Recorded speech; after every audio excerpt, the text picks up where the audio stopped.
3.62. That looks good. If it remains stable, we may have something. Specific gravity, 3.62. All right, get ready to start test series number 1. Hydrogen generator pressure? It's normal.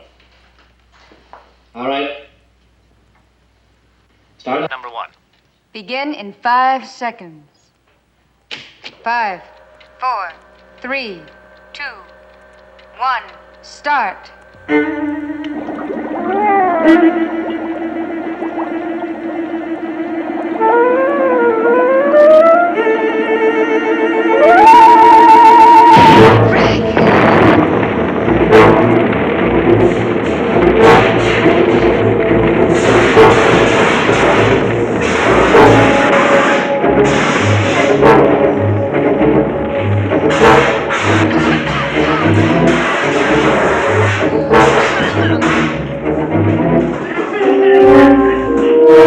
Frank, what's wrong with your mask?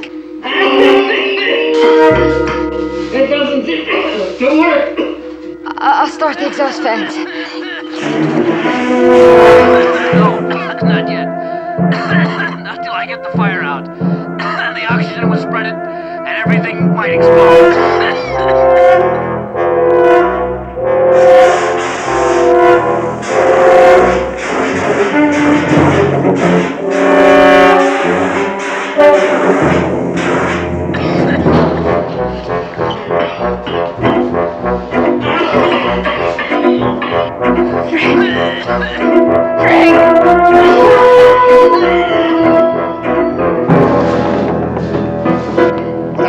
Our flask exploded. He's in there. The exhaust.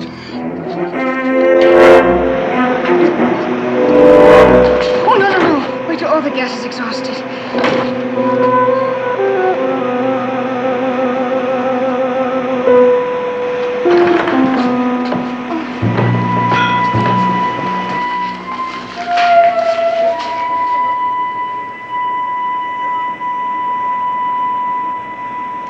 Doctor.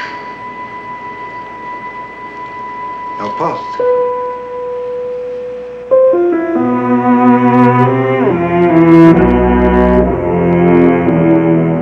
Such are the hazards of scientific research. And strange as it may seem, this is not the end, but only the beginning of the ordeal of Dr. Cordell. Our leading players are Mr. Robert Vaughan, Miss Kathleen Crowley, Mr. Robert Ellenstein, and Mr. Russ Conway.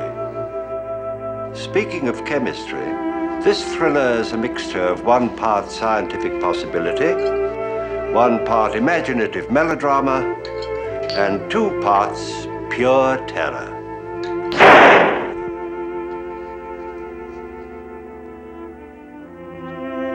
Oh dear. Well, these are the hazards of science.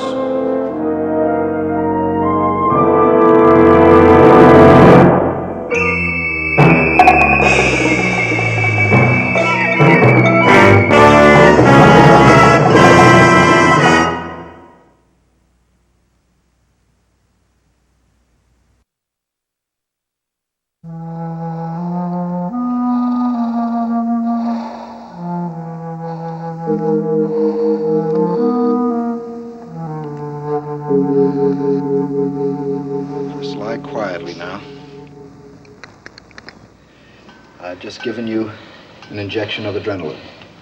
No. Lie still. Are you all right?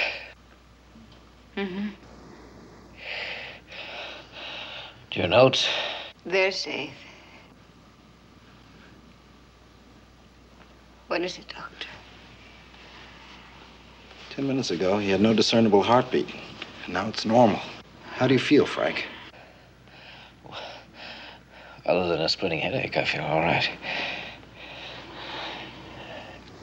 Can I get up? Come on. Up. Well, you better phone Washington, Doctor, and tell them to run the rest of these tests.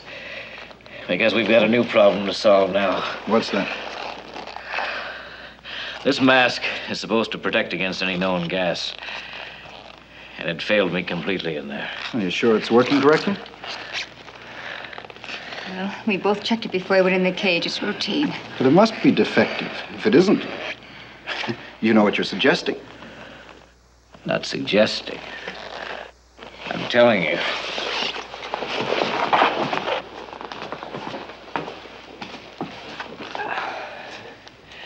Some new kind of gas was generated by this fire. Now, we've spent 2 years trying to find an antidote for nerve gas. And then suddenly we stumble on even a more frightening problem. A gas against which our best equipment is completely useless. A new gas? Now, there must be some other explanation for what happened to you. Well, you gave me a physical examination less than a month ago. Was I a candidate for a heart palpitation or a sudden blackout? No. Let's face it, Doctor. What we can discover by accident, others can discover too, or possibly have already discovered. I can see tentatively that you run onto something unique. I'll report it to Washington and send this gas mask along to be checked. Do you have any idea what combination of chemicals occurred during the fire? Well, yes, but it would take weeks, months even, to check out all the possibilities. Oh, Frank. I guess I bounced a little harder than I thought I did. Well, you're going home now. And no work until I say so. Now, no arguments. You're going home. Lois, you'll drive him. There may be more after effects. I'm more likely to have after effects from her driving. Mind your manners, Doctor. You're a little too fragile to be bounced again. Come on.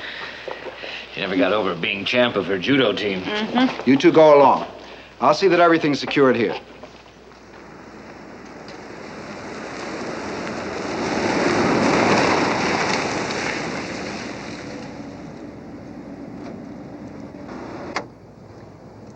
Here we are, Doctor. Your bachelor digs. I'll see you to the door like a proper escort should.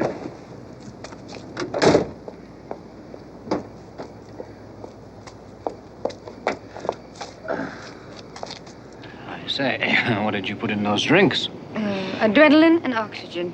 A real gas set.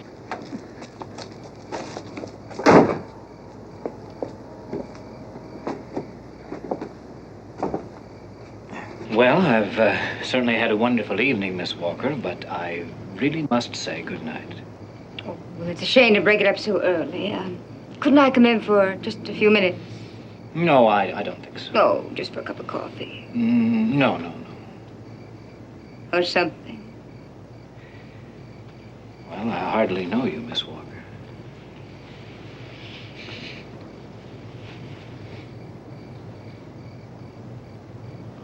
Frank.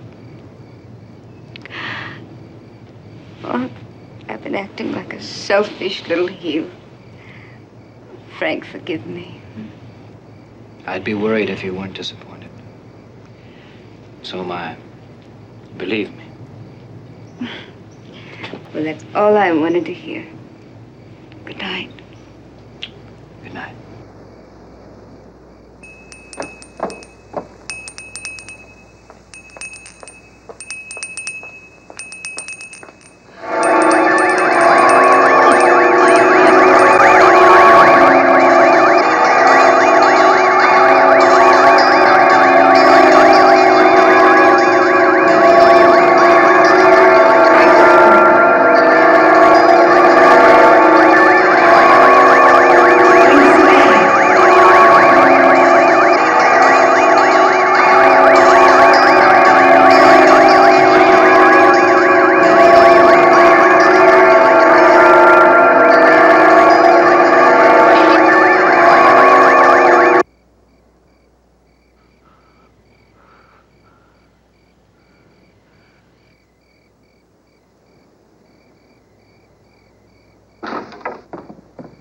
Darling?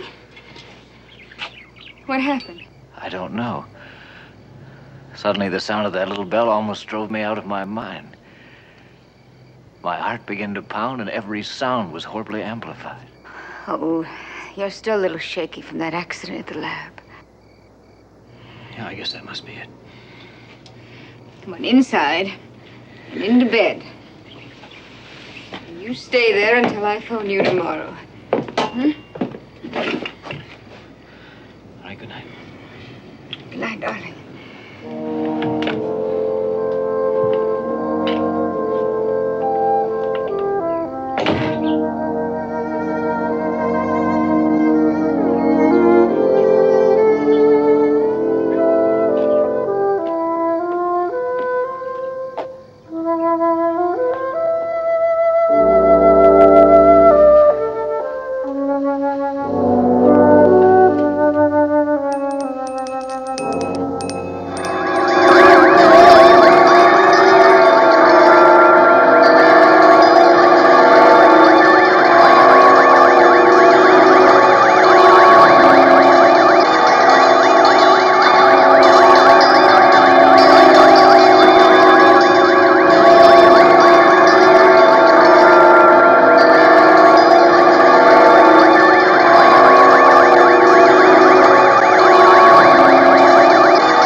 Dr. Cordell?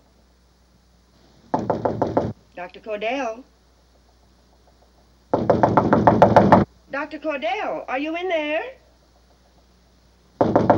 Doctor! Yes, Mrs. Heath. Didn't you hear your phone? It's been ringing for the past 20 minutes. Miss Walker's been trying to reach you. All right, thank you. I'll call her right back.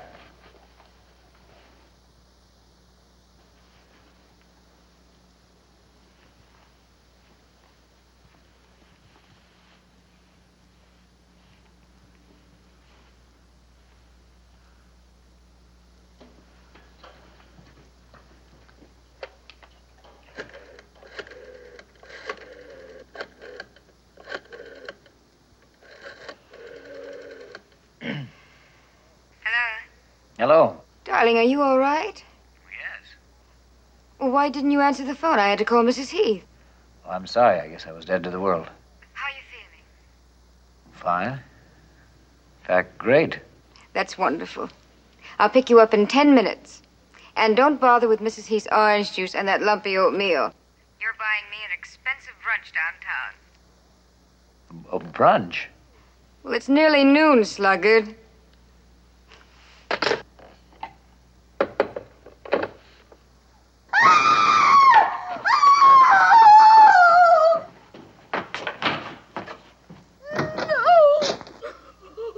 Mrs. Heath, what's happened?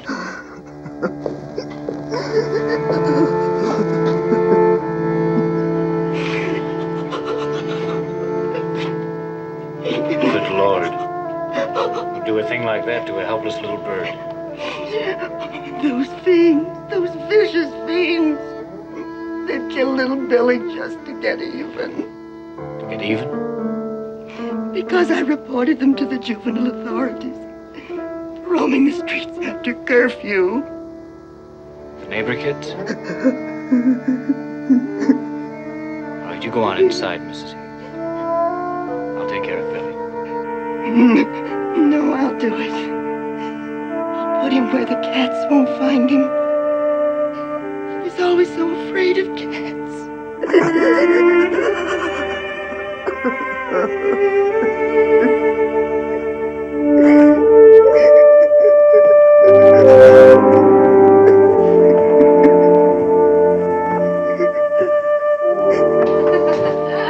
That's priceless. You mean that you actually were brewing moonshine right beneath your chemistry professor's nose? Right under his red nose. I always felt the old boy was wise to us. He was probably sampling the stuff after class. It's a wonder you weren't kicked out in your freshman year. It's a miracle I didn't poison the entire undergraduate school. Oh, it started me reminiscing. It must be something to do with this brunch business.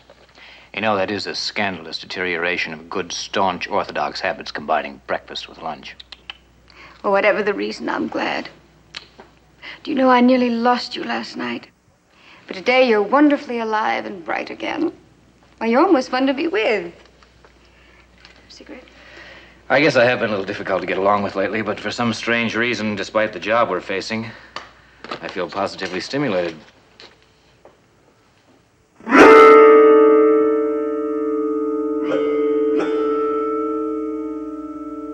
Match, darling.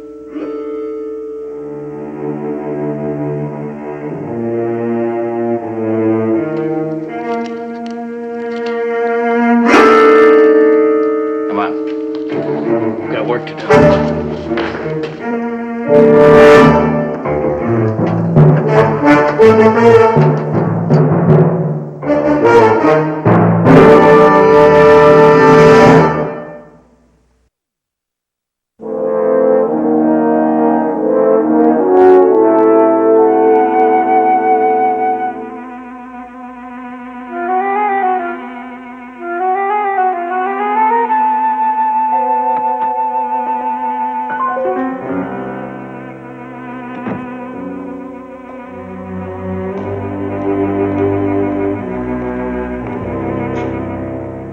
Another night session? Well, I can take it if he can. Any progress? Oh, nil.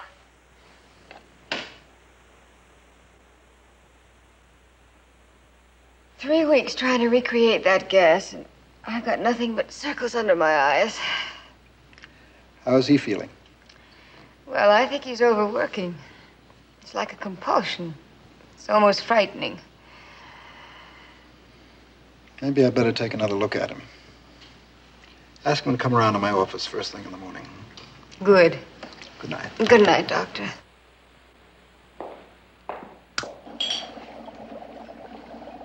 Lois, Yes. in the future, please don't shut off the intercom. I'm sorry. I was afraid Dr. Bronner's chit-chat would bother you. It bothers me a great deal more for me to know you're talking about me behind my back. It wasn't anything sinister. He just stopped in to see how you were feeling. I'm in perfect health. You're not an MD, Doctor, so stop diagnosing yourself.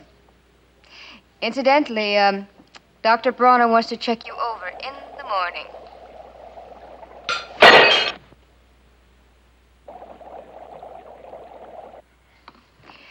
All right, Frank, that's all for tonight. Come out of there now.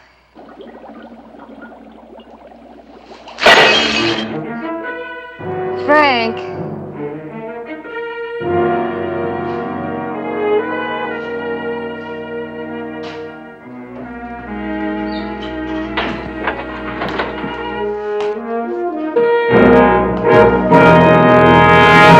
Well, that was a stupid thing to do, wasn't it? You should take the hint. That was a typical fatigue symptom. I'm sorry if I frightened you. No, forget it. Seems that all I'm doing these days is apologizing. Well, at least you're not ignoring me.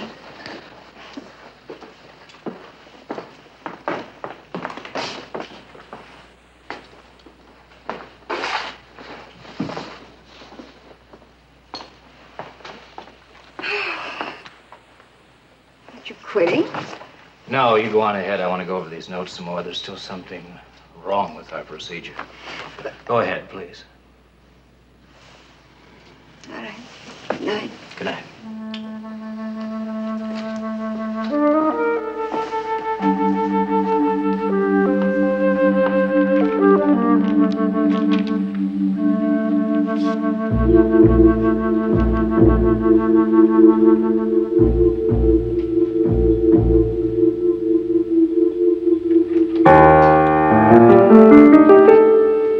Excuse me, I'm lost, I think.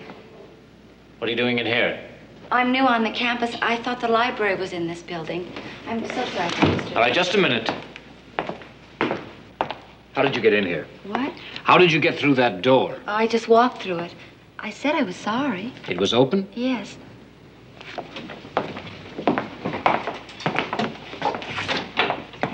And you didn't see this sign, of course. Oh, I didn't notice. What's your name? Susan Baker. And you just walked through this door, huh? Well, yes, I saw a light down here and I just... And it was open? Yes. Well, it couldn't have been opened. It's always locked.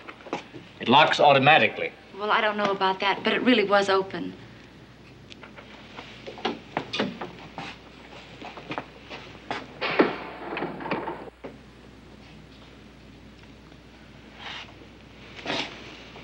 I'm sorry, Miss Baker.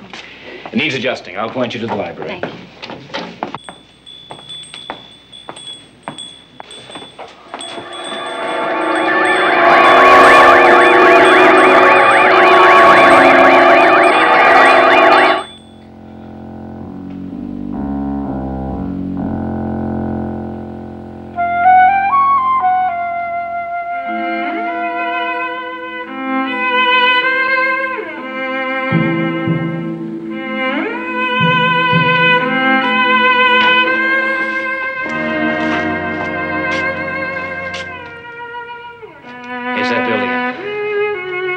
the same. Thank you.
I'm positive of it, Lieutenant. She's the same girl I saw when I was leaving last night. What time was that, Miss Walker? Oh, about 10. And you say she was headed for this building? No. No, I said I saw her heading in this general direction.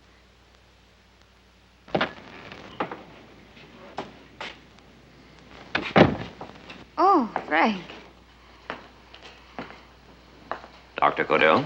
Frank, this is Lieutenant Butarik of the Homicide Squad. How do you do? We were about to go looking for you. What for? Well, Mrs. He said you left about an hour ago. Oh, well, I was driving around. I wanted to think. Would you mind telling me what time you quit work last night? Well, I don't know. I would imagine it was about an hour after Dr. Walker left. Did you hear about the murder? A co-ed named Susan Baker? Yes, I did on the radio. As near as we've been able to tell, the last person to see Miss Baker alive was your associate. She was headed for this building. Did you see her, Dr. Cordell? Oh, no, I don't think so. She might have wandered into your lab. No, that's impossible. This corridor door has a double lock. We three have the only keys. That's right, Lieutenant. You haven't answered my question, Dr. Cordell. No, I didn't see her. Where did you find her? Just across the way in the shrubbery. Poor thing. What he did to her. You saw her? I asked Miss Walker to identify the girl. I see. I guess that's all for now. Thank you. Goodbye, Lieutenant. What a horrible thing to have happen. Well, Doctor, I believe you wanted to examine me this morning. Don't tell me you're actually submitting without a fight. Well, you two seem determined that there's something wrong with my health. I think if you have any after effects from that gas, we ought to know it. All right, come on now, let's get it over with. Well,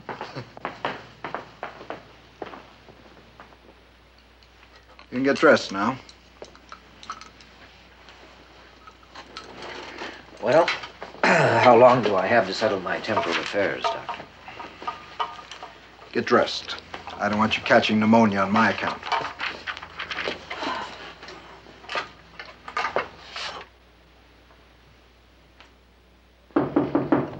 Come in.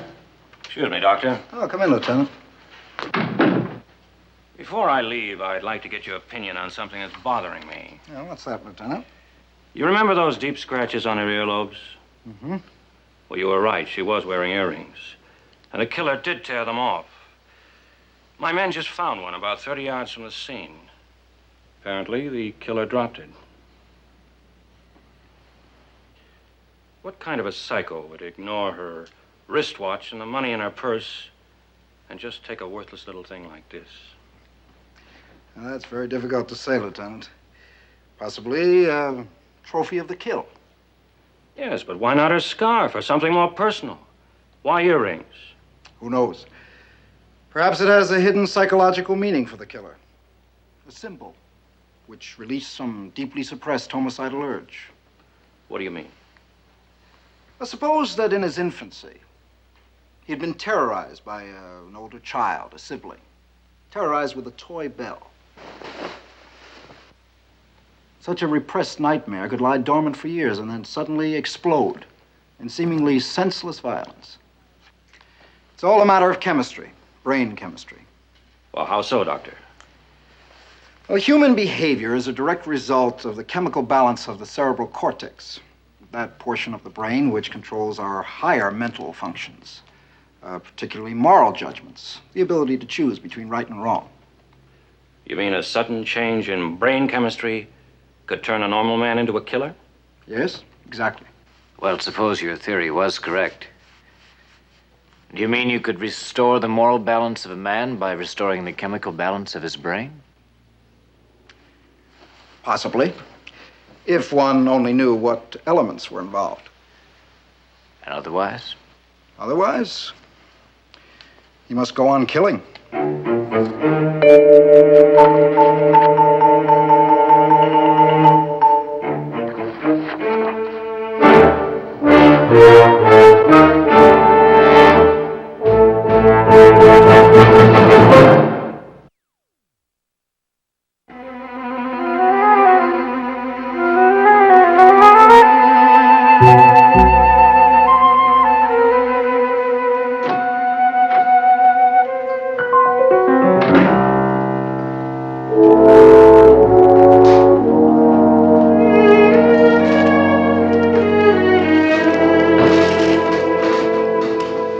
Supper is served, Master.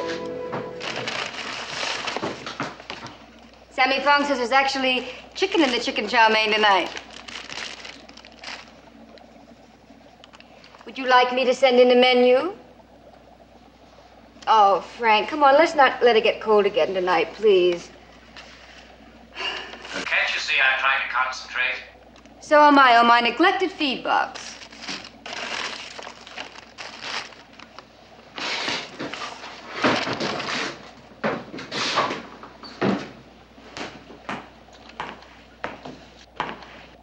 Is that all you can think about food? I have a vague remembrance of something called sleep. Listen, you don't have to put up with it. Frank. I mean it. You can quit any time you like. All right, I know you're bush, Frank, but don't say any more. Just don't say any more. I haven't stuck my head out of that cage for 2 weeks. And I'm no closer to the answer than I ever was. Now, do you think you're helping me by these constant interruptions? This is supposed to be a laboratory. We're here to work. We have a job to do. You're darn right. A man-sized job, and there's no room for adolescents who can't stand failure. All right, that's enough, Lois. Oh, no. No, I've held this in much too long. Do you know, at first, I was even proud to share in your work. Well, I even felt a little corny twinge of patriotism when I went without food or worked into the wee hours. But this past week, Frank, I come to realize that you're not killing yourself for the same reason that I am. And what's that supposed to mean? It's become a personal thing with you. Why, ever since that accident, you've been on a one-man rampage. You act as if the whole world would disintegrate if you couldn't find the antidote to that gas tonight. Lois, you don't know. I know that science and ego make lousy chemistry.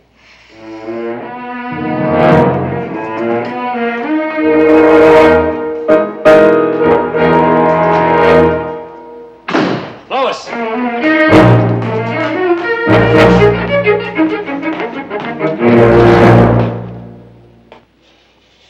Well, what did you do, Doctor? Slug the lady?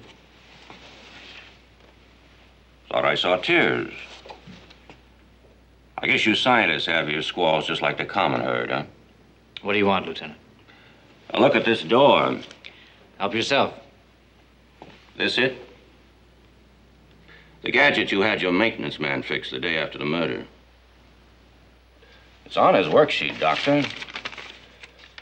Adjusted pneumatic door closer for Dr. Cordell. So? Well, your associate came through this door shortly before the girl was killed. If the door didn't close completely. It did. You seem very certain of that. Well, of course I am. I checked it completely when I closed up for the night. That girl couldn't have wandered in here if that's the idea you're still belaboring. Just closing out every possibility, Doctor. Are you getting anywhere? Well, we figure the killer's holed up somewhere. But he'll go on the prowl again. That type has to. Type? You didn't see what he did to the girl, did you? No. I wish I hadn't. I'll be seeing you, Doctor.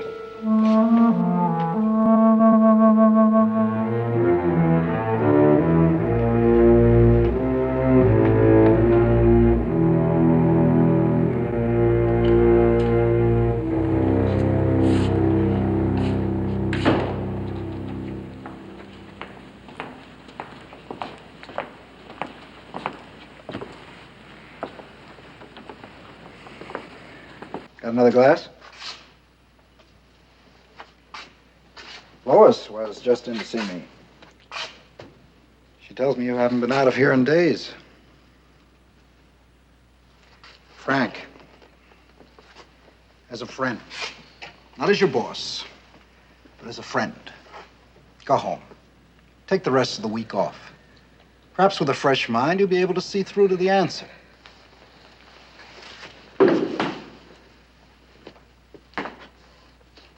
All right. Look. Suppose you never rediscover this mysterious gas and its antidote. Don't you imagine that the other side has dozens of weapons that we don't know about? And vice versa?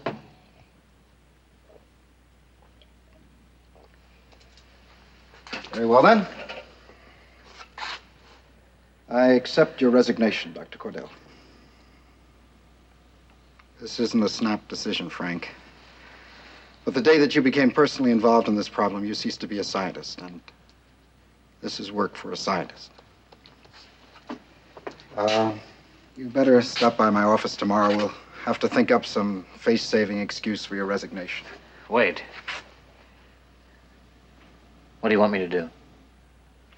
I want you to get out of this hole and rediscover how good it is just to be alive in the world. You've got two choices. Either resign or go fishing. I hate fishing. Well, you could go on a honeymoon.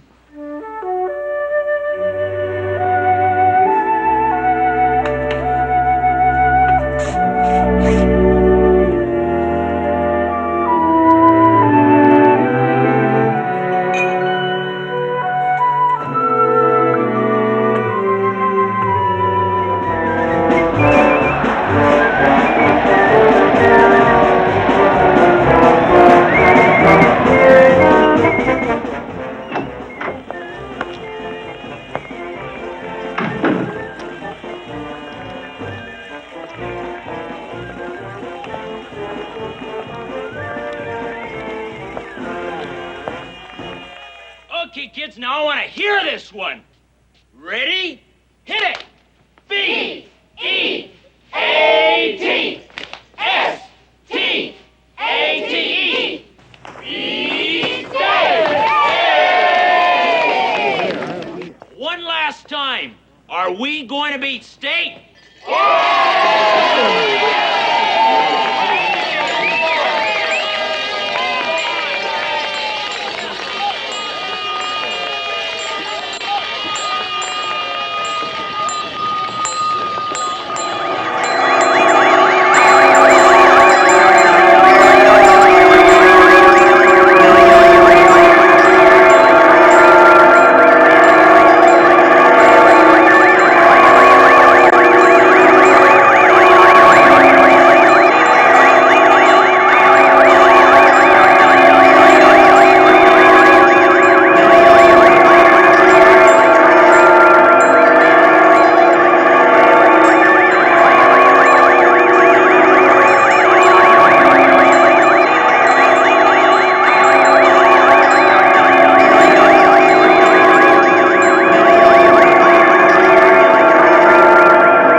What? This is the night clerk, Mr. Jones. You, want me to send you up another bottle? Oh. What day is it? It's Wednesday, the 21st. Wednesday.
Cordell am the murderer of the two co-eds.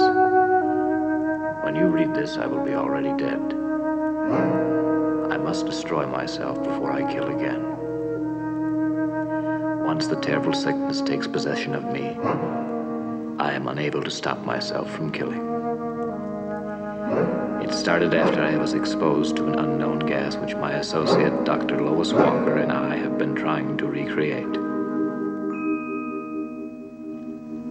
Lois, I've got to warn her about that gas. Night, clerk. Get me Pendleton College, extension 93, please.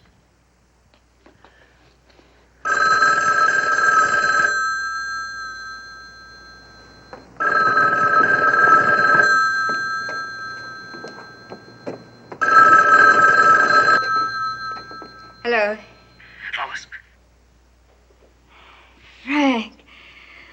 Well, where are you? And are you home? And why didn't you call me before you left? Never mind that. Just get out of that lab now, do you hear me? Don't go on with those experiments. Darling, listen to me. I found it. I've isolated the element from the... Lois, don't go on with it. Why? You don't know what you're fooling with.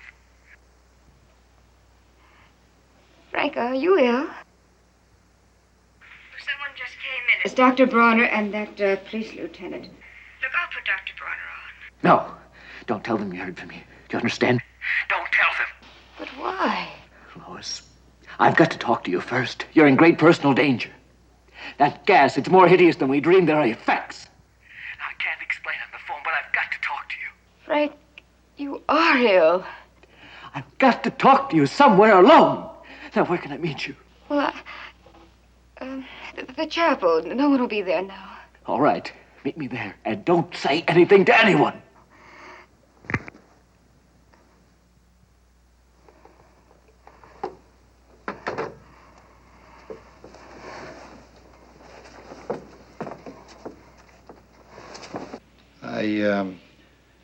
I'd rather she didn't know what you suspect.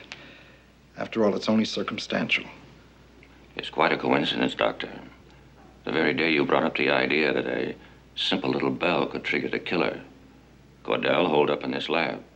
He ate here, he slept here. But you can't suspect a man for being dedicated to his work. She's leaving. Lieutenant, Good evening, Miss Walker. can I help you with anything, Doctor? No, I was just showing the lieutenant your lab setup. Oh, I see. Well, in that case... Lois. Yes? If you should happen to hear from Dr. Cordell, let me know right away, would you please? Yes, of course I will, Doctor. Good night. Night. Good night.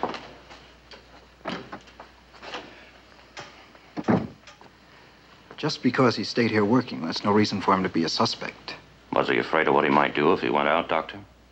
No, that's impossible. If he was afraid to go out, why would he allow me to send him on a vacation? I don't know anything about that. But if you need proof, I found it hidden in his room.